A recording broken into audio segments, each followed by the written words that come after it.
135일 밤 이야기 훈민한자 천일야와는 당신이 예수님이신가요? 외 두 가지입니다. 20% 할인 가격으로 신속하고 간편하게 훈민한자 교재를 구입하는 안내문이 맨 끝에 나옵니다. 훈민한자는 지식나눔, 머리에 쏙쏙 들어오는 모든 동영상 본 강의가 무료입니다. 예, 당신이 예수님이신가요? 최근에 읽었던 책 안에 이런 예화가 깊은 감동으로 다가왔다.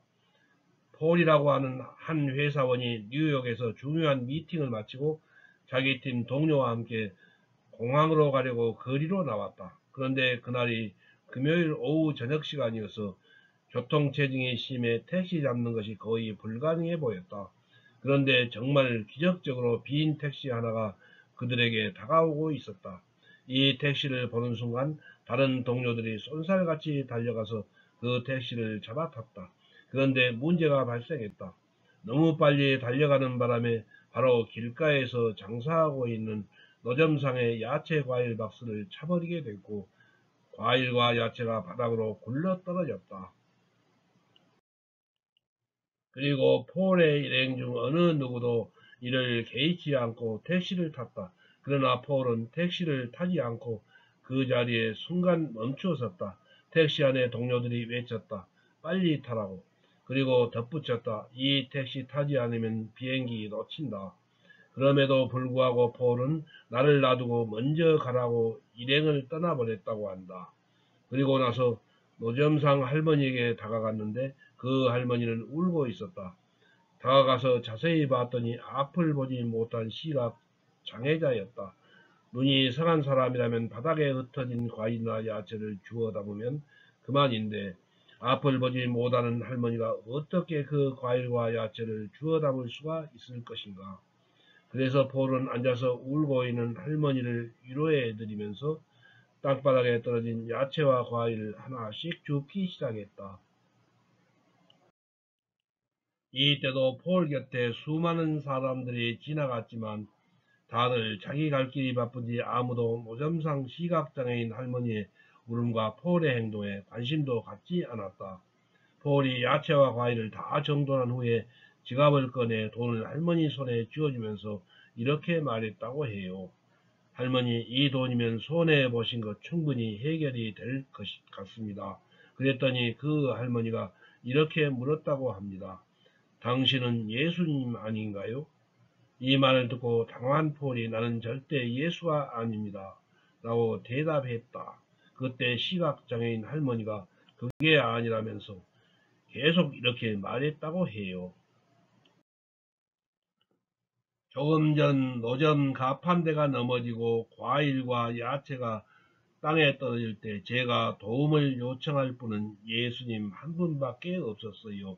그래서 저는 예수님께 이렇게 기도했어요. 예수님, 나에게 오셔서 제발 나를 도와주십시오. 그랬는데 기도의 응답처럼 당신이 와서 나를 도와주었으니까 당신은 예수님이 틀림없어요. 그날 밤 폴은 비행기를 놓치는 바람에 집에 돌아가지 못하고 하룻밤을 더 뉴욕 호텔에서 머물면서 한밤중에 자신에게 이런 질문을 던졌다고 한다. 누군가가 당신을 예수님 같다고 착각하게 했을 때가 언제인가? 코로나19로 마음이 심란하고 울적한 시간이다. 이 시간 가슴에 손을 얹고 나 자신에게 묻는다. 나는 정말 작은 예수가 맞나? 나의 삶의 방향과 목적은 바른가? 이 세상을 아름답게 만드는 것은 돈도 나의 능력이나 나의 재능도 아니다. 우리 모두가 작은 예수가 될 때만이 가능하다. 나의 필요보다 다른 사람의 필요를 먼저 생각하고 기꺼이 양보할 수 있다면, 만일 내가 예수님처럼 이웃을 사랑할 수만 있다면, 만일 내가 예수님처럼 나를 희생함으로 누군가를 세우고 살려줄 수만 있다면 분명 나 한 사람 때문에 이 세상은 더 아름다워질 것이 분명하다는 말이다. 누군가 당신을 예수님 같다고 착각하게 했을 때가 언제인가? 다음 3. 광화문의 프란치스코 교황의 시복식과 회개 기도의 아쉬움. 글 훈민한자의 저자 김종호 2015년 7월 7일 지난해 프란치스코 교황이 한국을 방문하여 조선시대 순교한 124분에 대한 시복식이 있었습니다. 오직 천주교에 대한 정의와 믿음을 지키기 위하여 천하를 다 준다고 해도 바꿀 수 없다는 한 사람의 귀중한 목숨을 초계와 같이 버린 숭고한 분을 추앙하여 복자라는 시호를 내린 것입니다. 시호를 받은 복자님께 깊이 머리를 숙여 추모와 존경의 뜻을 표합니다. 저는 천주교 신자가 아닙니다. 조선조 말기에 천주교가 우리나라에 들어왔을 때에 천주교에서는 조상에게 제사 지내는 것을 우상을 섬기는 일이라고 하여 엄격하게 금지하였습니다. 그런데 지금의 천주교에서는 조상에게 제사 지내는 것을 허용한다고 알려져 있습니다. 개신교인 기독교에서는 지금도 부모의 제사를 금지합니다. 당시에 천주교를 박해하고 천주교 신자를 처형하여 순교하게 하는 대표적인 원인이 된 것이 바로 천주교 신자가 유교의 가장 중요한 덕목인 부모의 제사를 지내지 않는 것이었습니다.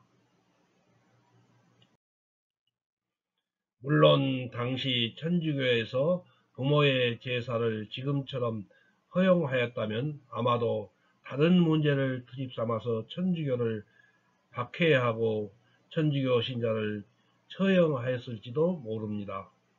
로마 교황청에서는 신부를 파견하여 다른 종교를 믿는 나라에 천주교를 전파하였습니다.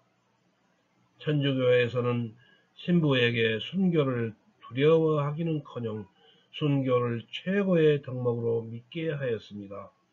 제가 읽은 성경에는 한 사람의 생명은 천하와 바꿀 수 없을 만큼 귀중하다는 내용이 있습니다. 어쩔 수 없이 순교를 당할지라도 그걸 말려야지 순교를 최고의 덕목으로 믿게 한 것은 문제가 있습니다. 천하와도 바꿀 수 없는 귀중한 생명을 순교라는 이름으로 초계와 같이 버리라는 가르침은 모순입니다. 종교의 진리가 될 수 없는 일입니다. 천주교는 다른 종교와 타협을 하거나 용납을 하지 않았습니다. 교리를 융통성 있게 판단하는 것을 엄격히 제한하고 다른 종교를 일체 배격하였습니다. 만약에 천주교에서 지금처럼 부모의 제사를 허용하고 통치 계급이나 다른 종교와 화해를 하는 시책을 폈다고 가정합시다. 그러면 1968년에 시복한 103분과 이번에 시복한 124분을 합하여 모두 227분이 모두 순교하셨을까요?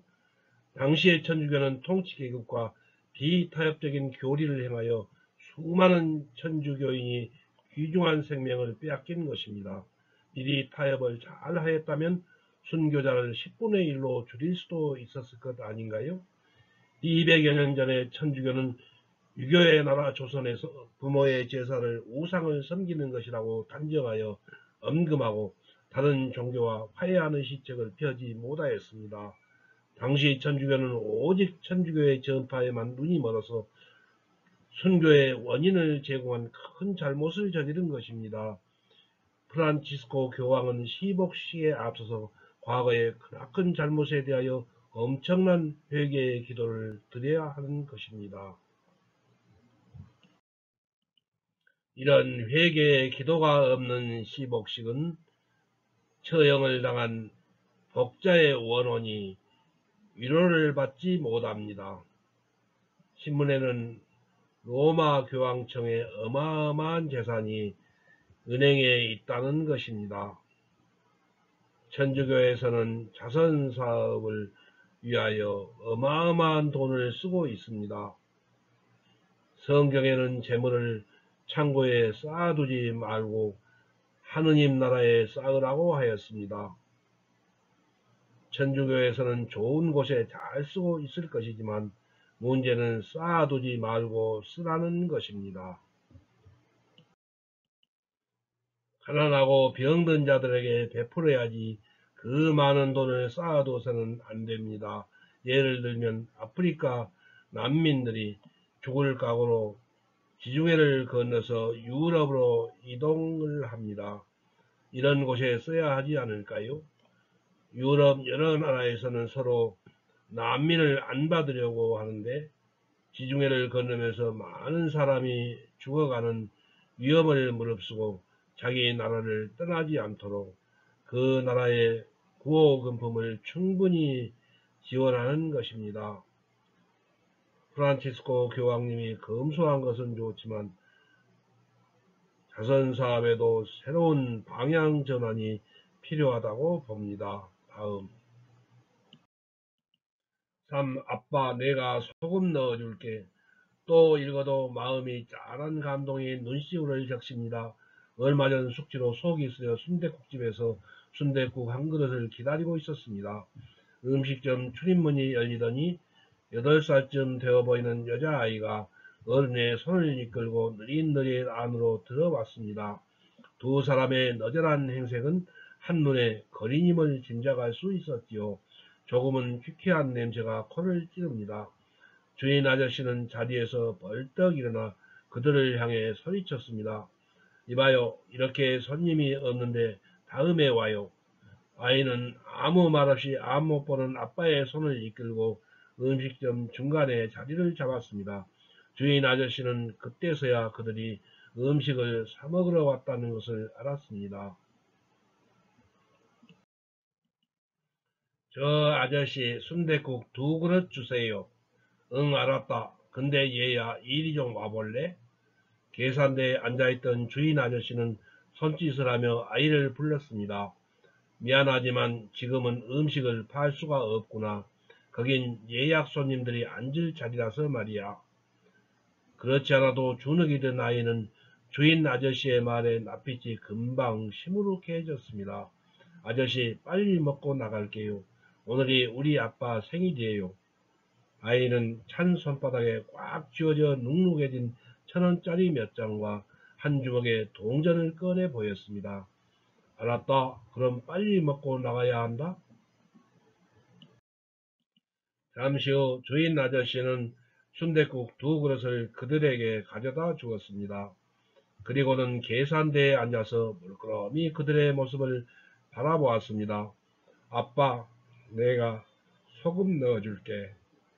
아이는 그렇게 말하고는 소금 대신 자신의 국밥 그릇으로 수저를 가져갔습니다. 그리고는 자기 국밥 속에 들어있던 순대며 고기들을 모두 떠서 안 못 보는 아빠의 그릇에 담아주었습니다. 아빠, 이제 됐어. 어서 먹어. 근데 아저씨가 우리 빨리 먹고 가야 한댔으니까 어서 밥 떠. 내가 김치 올려줄게. 수저를 들고 있는 아빠의 두 눈 가득이 눈물이 고였습니다. 그 광경을 지켜보던 주인 아저씨는 조금 전 자신의 행동에 대한 뉘우침으로 그들의 얼굴을 바라보지 못했습니다. 이 글을 쓴 그 자리에 있던 손님은 그 아이와 아버지의 음식값을 같이 지불하고 식당을 나왔답니다. 사람은 귀천이 없으나 스스로를 귀하게 할 수도 전하게 할 수도 있습니다. 이 글을 읽는 우리들만은 사람을 대함에 있어 외모로 판단하는 천박한 사람이 되지 않기를 바랍니다.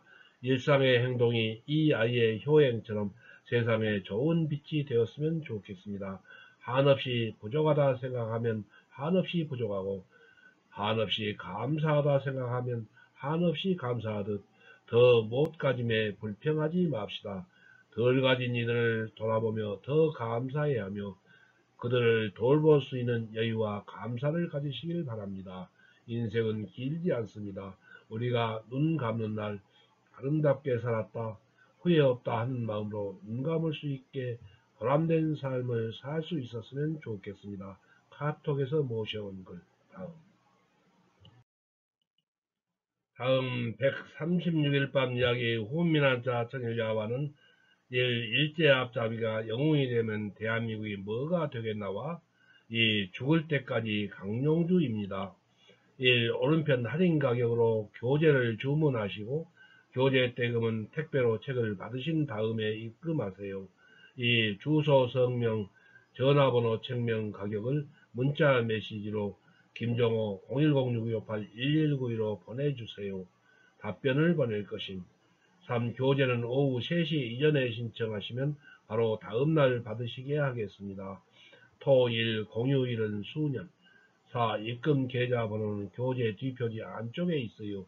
낙권 구매는 교보문고 예스입사 인터파크 알라딘에서 구입하시기 바랍니다.